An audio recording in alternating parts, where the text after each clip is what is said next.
Môre aan julle almal, dit is Vrydag die 17de Julie en ek het hier sommer so iets in my hart wat 'n bietjie opgewonde is. Ja, het 'n paar mense vir my gesê, hulle is bekommerd oor my. Dit is so, gewoonlik 'n maandag na 'n mannekamp, dan sy ou bietjie gedreineer. Jy weet, jy het hierdie storm in jou kop en man het by die Here uitgekom en die opgewondenheid en die emosie, my hart is vol. Julle kan sommer sien, ek lyk sommer anders. Partykeer is dit net dat jy bietjie rus en dan voel jy beter. So vergewe my as ek nou nie elke dag die boodskappe bring nie. Ek is nie siek nie. Ek is net partykeer bietjie moeg en ek wil altyd my bes te gee. Glo my, dit is op my hart. Ek wil nie afgewater iets gee nie. Nou ek het vanmôre hierso by my die woord en ook vir 'n vriend van my, Mike, wat hier saam met my sit en ek het vir hom gesê, hier binne my hart moet ek gou 'n boodskap bring. En hy sit hier by my. Wat 'n voorreg. Nou, vanmôre is dit op my hart om met jou te deel. En ek dink aan die ou met die naam van Daniel. Daar's so baie boeke in die Bybel wat ons leer. En dan sien daar's 'n hele paar ouens wat uitstaan. Dink 'n bietjie aan Moses, dink 'n bietjie aan Dawid, dink 'n bietjie aan Josef. Josef, wat 'n man. Al wat hy verkeerd gedoen het in sy lewe, is hy drome gedroom. En sy droom het waar geword. En toe gooi sy broers hom nou in 'n put en alles daarvoor, maar die uiteinde was, sy broers moes voor hom buig. Maar wat 'n man. 'n absolute man met fenomenale integriteit. Dan dink jy aan 'n ou soos Daniel. Daniel wat in 'n koningshuis gewerk het. Ja, hierdie Hebreër. En dan kom hy voor 'n versoeking dat hulle vir hom sê, "Nou Daniel, nou ons sien jou, jy's 'n goeie ou, jy bid." En dan stel hulle vir hom 'n stryk en dan sê hulle vir hom uiteindelik, "Luister, ons gaan 'n wet maak dat jy nie meer kan bid nie." Kan jy dink? Hulle maak 'n wet. Hoekom? Net om vir Daniel te laat struikel. Net om te kyk hoe sterk is sy geloof. Gaan hy bid? Miskien gaan hy dalk saggies bid. Miskien gaan hy dalk skelm bid. Miskien gaan hulle hom dalk vang. Maar nee, nie Daniel nie. Inteendeel, hulle maak 'n wet en sê, as ons jou vang bid, dan gaan jy na 'n leeukuil toe. Wat is 'n leeukuil? Dit was 'n groot put waar daar hongerleeu's was. En dan daai hongerleeu's was die koning se leeu's wat hulle groot sondaars en slegte mense ingegooi het, as hulle nou iets verkeerd gedoen het. En dan sê hulle, as jy gaan bid, in daai tydperk, dan gaan ons jou in daai leeukuil gooi. Van wie praat ons nie? Daniel. Daniel, die man van God. Hy het 3 keer op 'n dag gebid. En dan word hy voor 'n krisis gestel. En miskien is hierdie 'n profetiese woord. Miskien kan dit dalk met ons ook gebeur. Dink 'n bietjie as hulle nou vandag 'n wêreldwye wet maak en sê, al julle Christene, julle mag nie meer Bybel sê nie. Julle mag nie meer bid nie. Ek wonder wat gaan jy maak? Ja, ons het gehoor. Ons gaan nou skelmpies bid. Ja, ons gaan nou bidgroepies ondergronds hê. Niemand gaan daarvan hoor nie. Ons sal nog steeds bid. Ja, Here, in ons verstand sal ons bid. Here, U verstaan. As ons gaan stil bid. Hulle kan dit nie keer nie. En dan kom Daniel. En die Bybel sê, hy het nog steeds dieselfde. En inteendeel, verskoning, hy het sy vensters oopgemaak, 3 keer op 'n dag gebid. Ek wonder wie van julle bid 3 keer op 'n dag. Hy het nou gehoor hier's moeilikheid. Hy het gehoor daar's 'n leeu's, nie makleeu's nie, hongerleeu's wat wag. Maar hy het sy Here geken. En dan bid hy. En dan bid hy. En maak hy die venster. Ek dink hy het so 'n bietjie harder gebid. Ek dink hy was so 'n bietjie 'n buitense bid. Ek dink hy het so 'n bietjie aspres gebid. Here, U hoor my. U hoor my. U ken my. Dink jy die Here het hom nie gehoor nie? Die Here hoor hom. Die Here hoor elke gebed. En dan bid hy. Kliphard.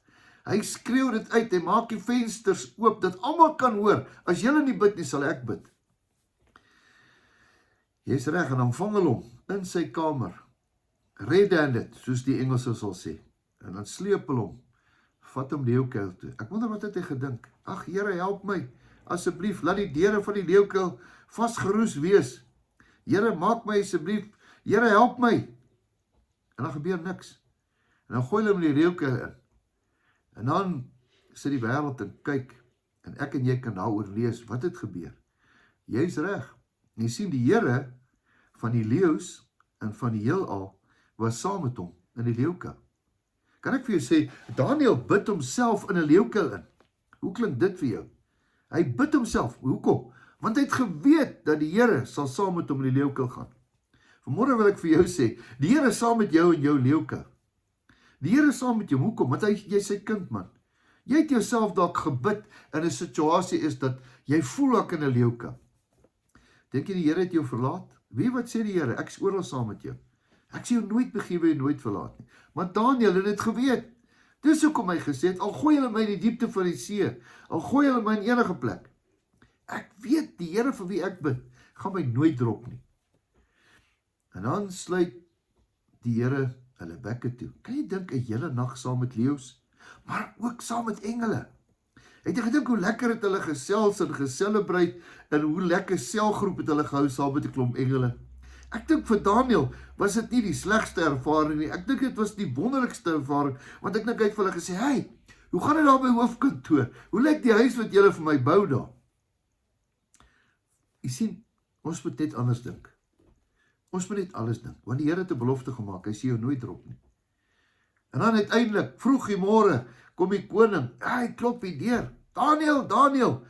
Wow, hy het seker gedink, Daniël is dood, maar Daniël lewe. Want Christus lewe in hom. En dan sê hy, ja, ek is hier. En dan dieselfde Here wat jou bewaar het. En dan kom al die mense wat hom in die leeukuil gegooi het. Dan gooi hulle in die leeukuil. En die Bybel sê, hulle het tog nie eens grond gevat nie. Toe's hulle dood. Haai, hoe interessante storie. Dis nie opgemaak nie, dit staan in jou Bybel. So lekker om dit te vertel, om te weet, dat miskien, al gaan jy deur 'n dal van doodskaduwee. Wat is 'n skaduwee?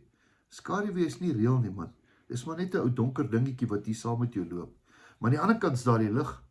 Die lig bring die skaduwee. Skaduwee is die kant. Skaduwee moet verdwyn as die lig daar kom.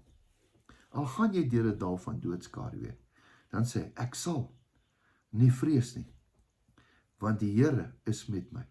Al is jy in die leeukuil. Ek wil vir jou maar net bid, as jy vandag in die leeukuil is. En net sê, Here, al is ek in die leeukuil, ek weet U is met my. Daar gaan beter daar kom. Ek sal uit hierdie leeukuil kom. Dis net tydelik. Kom ons bid saam. Here, baie dankie vir hierdie gesprek wat met iemand se hart moet praat. Here, al gaan hierdie persoon deur die leeukuil, U is met ons. Dis 'n belofte uit U hart uit. U hoor ons gebede, Here. Vanmôre bid ons dat U ons sal uithaal. En U woord sê, U sal alles ten goeie laat meewerk vir hulle wat hom liefhet. Ja, Daniël het 'n storie gehad om te vertel, omdat hy kliphard gebid het en nie bang was om in 'n leeukuil in te gaan. Here, help ons uit hierdie leeukuil, dat ons leeukuil ervaring 'n groot getuienis kan bring.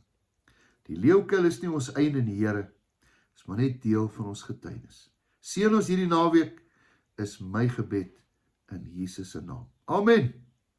Mag jy 'n wonderlike naweek hê, vol vreugde en blydskap, en weet dat Jesus jou baie lief het, en dat jou beste nog voor lê. Totsiens, tot die volgende keer.